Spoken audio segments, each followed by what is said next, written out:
To the Lancaster County Democrats' Watchful Citizen Show. My name is Barb Baier, and today we're going to be talking about some tough issues that have really affected Lincoln, Nebraska in the last several months. We're going to talk about lesbian, gay, bisexual, and transgender youth who are coming out and who are still in high school, and what their experience is in our community. Welcome, and I hope you stay tuned. Hi, now your name is Jasmine Kudron, Yep. And you're Royal Angel, Yes. And this is Reverend Karla Cooper, who's kind of a mentor, I gather. Is that correct? Good. Well, first of all, I want to start out this conversation today asking you to tell us a little bit about yourself, and we'll start with Jasmine. I go to Lincoln High. I'm an 11th grader, and I'm going to take classes to be a CNA. Excellent.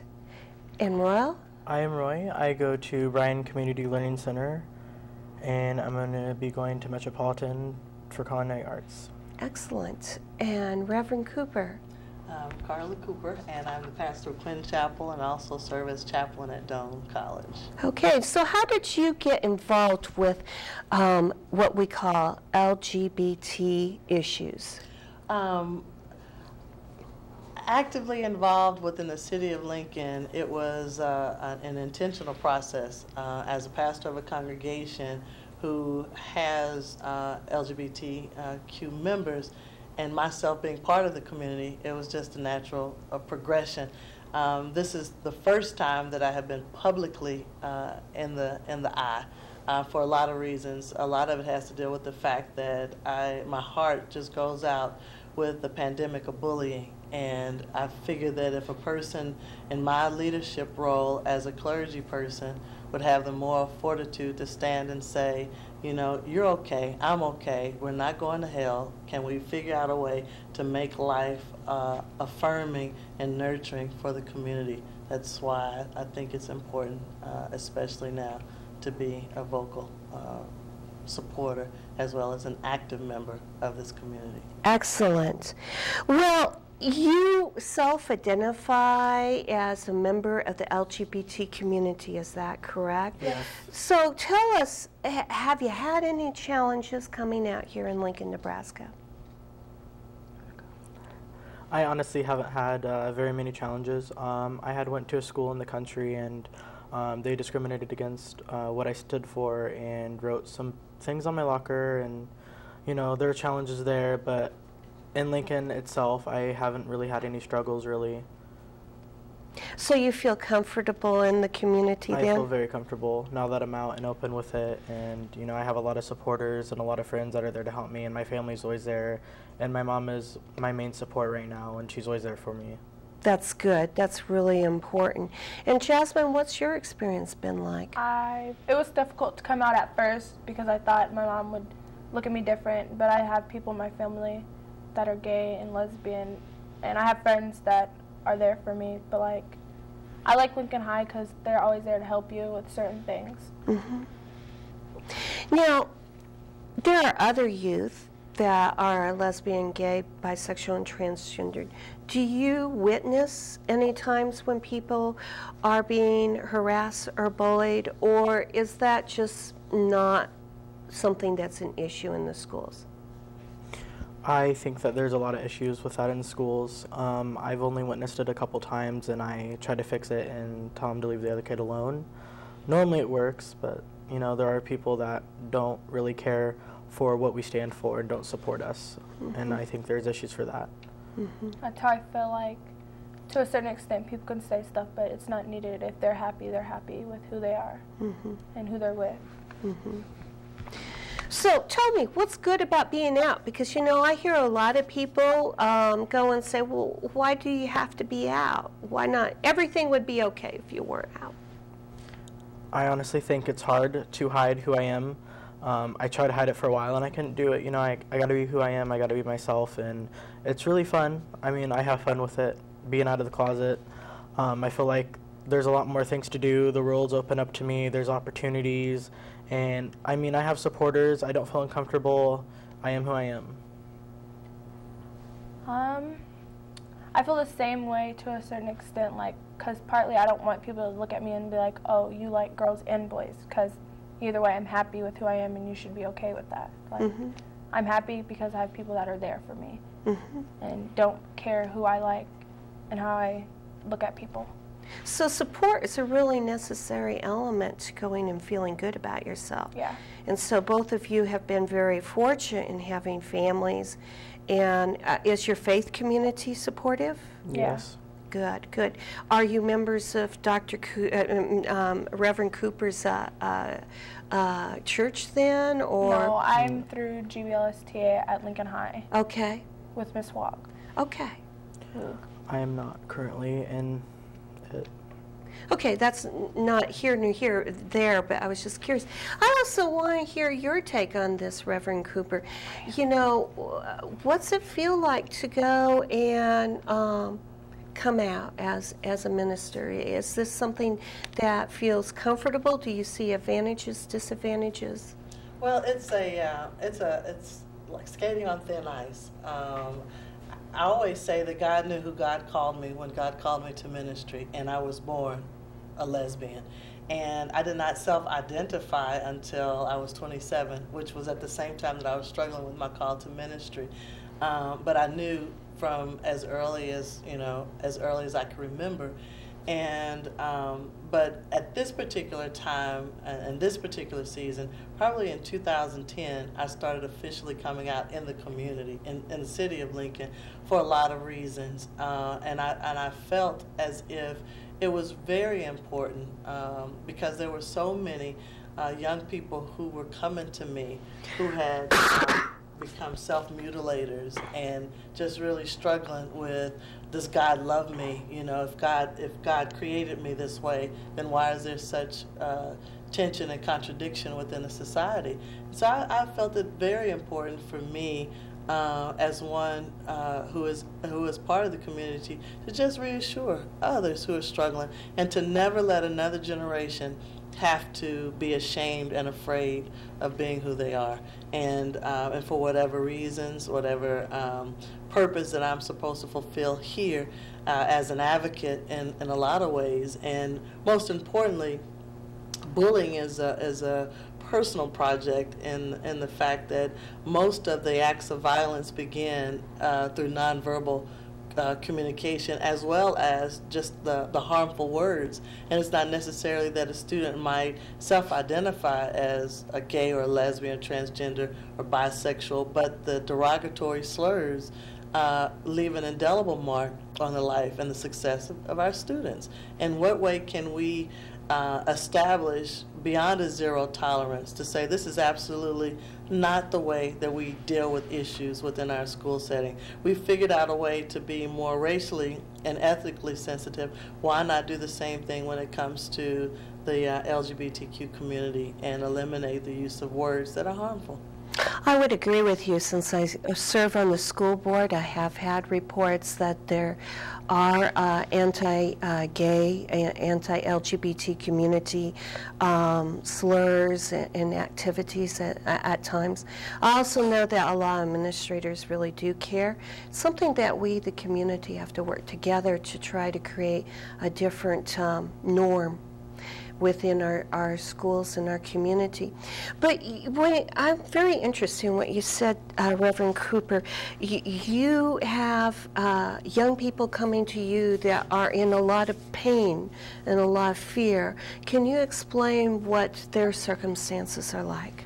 Their circumstances are being isolated by family, ostracized by their family, in fact, runaways, no place to go, just a lot of pain. And if your biological family or adoptive family have turned their back on you, then where else do you go? Where's the hope other than to just make your way in the community, kind of like a stray animal, and to understand that all of us have a place, and somehow we have to figure out a way to make it safe for our young people who are struggling with their sexual orientation and sexual identity. I think it's a heinous act of hypocrisy to allow the pain within the LGBTQ community, especially of our young people, to go unnoticed and to not speak out on their behalf. It just doesn't make any sense. It's not a religious issue. It's not a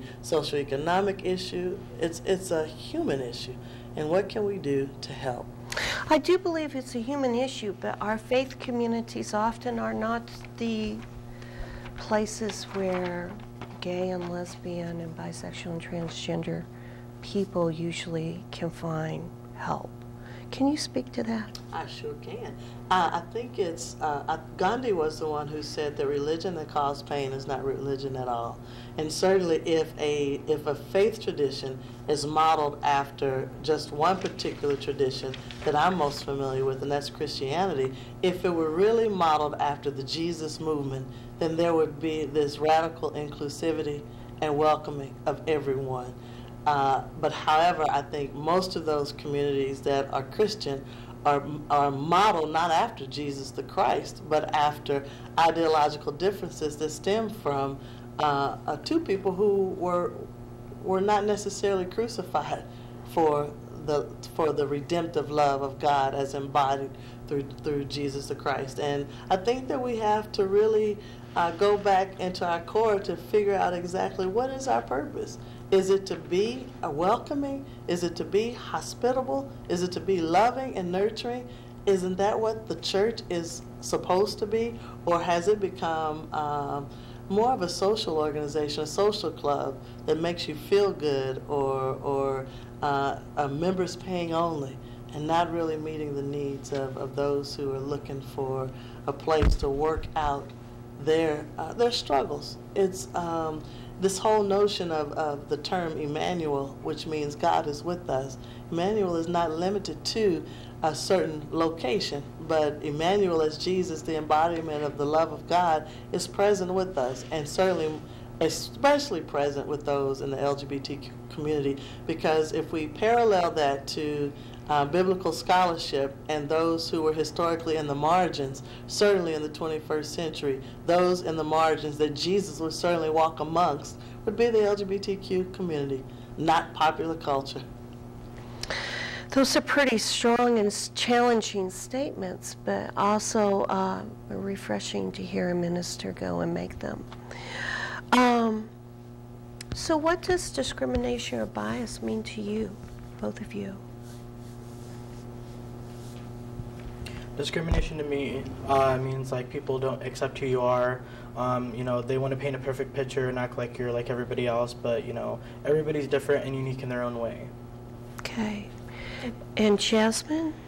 Like, they want them to be a certain way. Like, not everybody's perfect, and if you have to be perfect to be like okay with them, that's not right. Like, I feel like you should be who you are and be happy. Yeah, and there are many different forms of perfect in the world. Some of the most beautiful are quite different. So how do you handle your feelings when you encounter bias?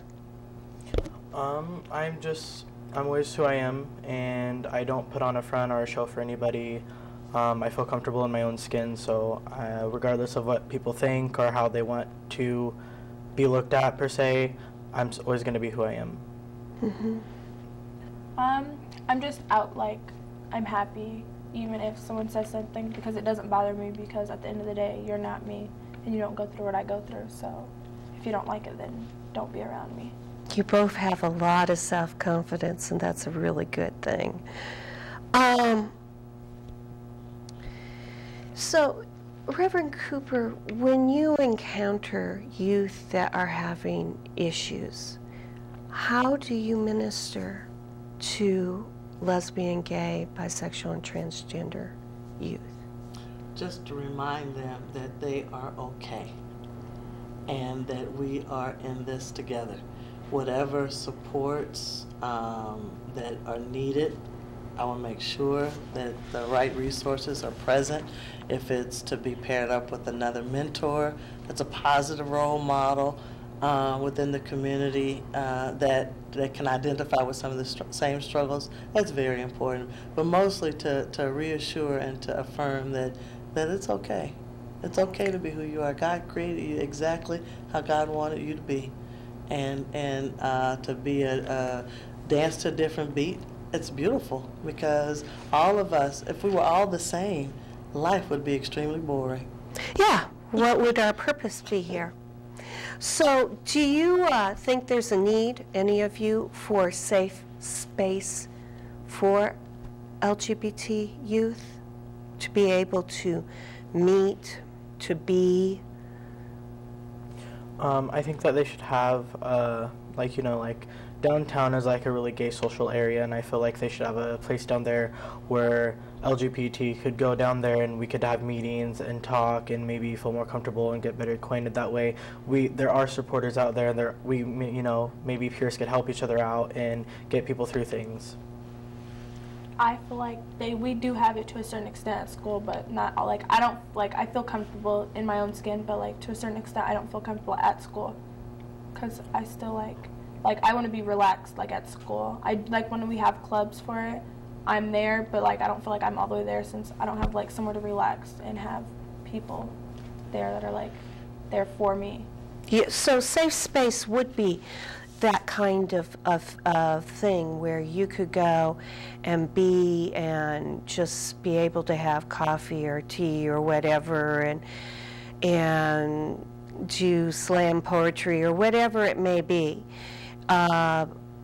And that's something I think that Lincoln's really missing, is safe space for lesbian, gay, bisexual, and transgender youth. But at the same time, I'm wondering what you think about this. Do you think our community is in denial of your existence? I honestly don't think it is, because Lincoln has a really big gay community. And I know a really good support place, but it's not like a group. It's, you know, the Club Q. Mm-hmm. A lot of the drag queens, you know, if you sit down and listen to their stories, you know, you could maybe put that into your life. But I honestly think that we are known in Lincoln, and that they do hear us. Mm-hmm. I feel the same way. Mm-hmm. What do you think, Reverend Cooper? I vacillate. I think that it's refreshing to hear our younger people feel so comfortable in finding those places of support. But as a person in 40s, professional, it's the connections are extremely limited. Not everybody is into the club scene, etc. But to find a place where it's healthy, it's wholesome, perhaps if you have children that you can come to, I think it's very important. And I think it would make a huge statement within the city if there were a place identified. Like we have various centers that are ethnic-centric. For example, the El Centro, the Malone Center, various community centers that are culturally relevant, that would fit the need that's there. Various Asian centers, and it would be great if we could have something identified, safe space for our LGBT community. And speaking of some of the mechanics of life as we get older and we have families or go and have committed relationships, the University of Nebraska recently passed and approved Employee Plus One, but to the best of my knowledge, except for a few private corporations, that is a very isolated policy in Lincoln and in Nebraska. Reverend Cooper, do you think that that's a necessary first step? Absolutely. Why is that important? It's important because when it comes to issues of life partners, committed relationships, it's really important to know that you have a vested interest in the love that's certainly there, but also in the economic standing. That if anything happens to a partner, that economically there are supports that will continue just as it would for any other couple, and that's just, it makes so much sense. You know, I've seen it when a person is on a deathbed and there's a partner there that the family might not honor and respect as that other person's partner. and without having the legal grounding to stand on, you know, the next biological relative is the one who can make those end-of-life decisions. But if there are supports that would be legal in nature, that would honor the love of that committed relationship, just makes too much sense for us not to do it. And I applaud the University of Nebraska for and the Board of Trustees for making that statement. Mm-hmm. Well, you know, I have seen in our community, and it's been in the paper, members of our community where the longtime partners, one gets sick, one in particular that I'm thinking of had ovarian cancer. Obviously, you don't work when you're that ill. And her partner of many years had a good job and benefits, but could not include her as part of her family, and so had to sit by and watch for about 18 months as she died of ovarian cancer and lesser quality of care because she could not access full health insurance benefits. So it's really important that gay and lesbian, bisexual, and transgender people be treated with equality before the law. Also, it's come up recently in our community about fairness in employment. Do you think that that's an important aspect? I feel like they should be treated the same because they're happy with who they are. And as long as they're working a job and doing it like everybody else, they should be treated the same. Are you disappointed to hear that it's not going to be on the ballot now? Yeah. Yeah, to a certain extent. Like, I don't understand some of the stuff, and it's frustrating, but I don't know. In the working community and equality rights, you know, for a job, I have had no struggles getting a job. You know, I know a lot of people in Lincoln, and I have a lot of supporters, and so I'm just really optimistic, and if I ever had a problem, I would definitely address it. Mm-hmm. But right now the law stands that if you do encounter problems, you're on your own. Whereas other minority groups have recourse to the Human Rights Commission and have rights under equal opportunity legislation on the city level, the state level, and the federal level. But as lesbian, gay, and bisexual and transgender people, we do not have any of those protections. And I think that that comes as a shock to a lot of people as they come into their full maturity and work life, that there is no protection there.